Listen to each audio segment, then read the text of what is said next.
sitting out on the steps, a new face in town. Mascara lines where the tears fell down. Where's a guy that you used to keep by your side? Just got the word that he found a new place to hide. Took a ride, how can it be? The tree call, early morning tree call. A lot of guys go out and call too loud first thing in the morning, and even if you know where the bird's roosted, it scares the bird off. Or he'll just sit there real quiet and you don't even know he's there. In Pennsylvania anyhow. This little call here, not that I'm trying to make this an advertisement, but this is a little call I come up with back in 1998, and I call it a tree talker, and it's basically only used for tree calls and tree yelps.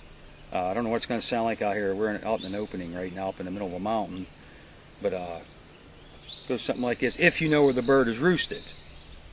Now, if you don't walk into the woods and think you're going to hear one. So this is the proper way. You make a little sound chamber with your hand, and I'm using a striker that I did not make. In case you didn't know, I'm a custom call maker too. But I didn't make this striker. It's a little heavier. I thought it'd be better for this tape. But the first thing you do, it works good if you go the night before, if you roost this bird, and just give him a little like that, and then leave, or don't leave until it's dark. And then the next morning, go back to that same exact spot. Just give him a little.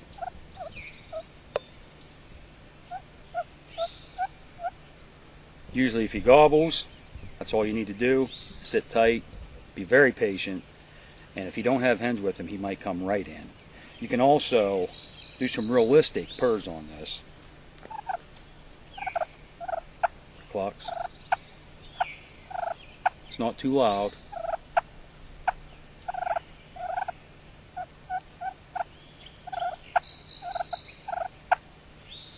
Alright, so that's the tree talker. You can also do all that on a slate. I'm going to demonstrate a slate call for you right now.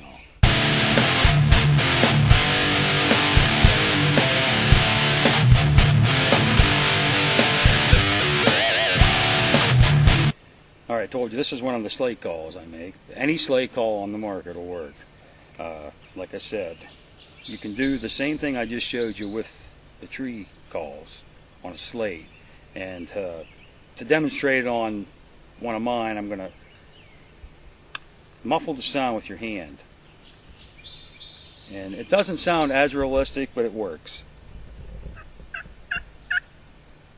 First thing in the morning, that was actually too many.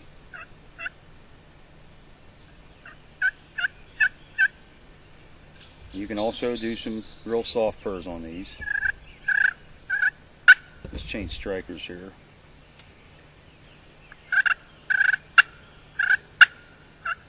Then you can get your full-blown yelp as the birds are in the tree. Say, I don't know what time it would be, but you can almost take the bird's temperature and you feel it. They'll start with their little, or maybe little pops, and as the morning goes on, if there's more birds, they'll all start talking. And add some realism to your slate. I mean, a lot of times you can do anything and you can kill turkeys by going. But add some realism, like Jim, I don't know if you can get in on this striker or not. You can give it a little bit of realism, just giving the striker a little kick. Cots are real easy.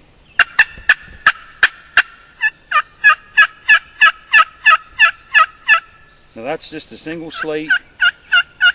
Any slate call on the market you can do all this with.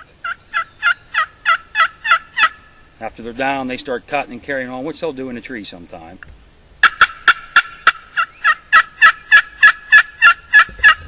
But your basic yelp is usually like 5 notes. Or 3. Sometimes, you don't hear this often, but when you're out in the woods you do, you'll hear. That's it. Well, you know there's hens coming. If there's hens with the gobbler, then you got to play their game. So a lot of times what works for me is if I get the hen fired up by cutting, and the gobbler's gobbling, and the hen is cutting back at me, just keep her going. Just go nuts.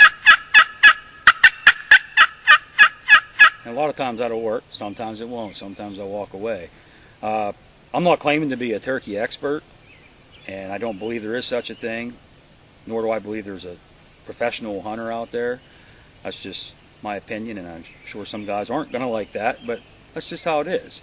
The best teacher is to go out in the woods and do it yourself, and that's what we all did, and you're never ever quit learning. The turkeys today are changing. Hunting turkey today is not the same as it was 10 years ago here in central Pennsylvania anyhow. So you have to adapt to what the turkeys are doing. They don't seem to gobble as much as they used to, and a big thing, which I was fortunate enough to have a lot of this past spring, you got to have some time. The days of going out on a Saturday morning and sitting on a stump and doing a couple little, and a turkey comes running into you and you shoot it, those days are pretty much over here where we live anyhow. You can still do it, and I know guys that do it, and there's a lot of old-timer turkey calls that they have their own ways, and I'm still trying to learn their ways. So, but that's just a little something to help you with the slate call.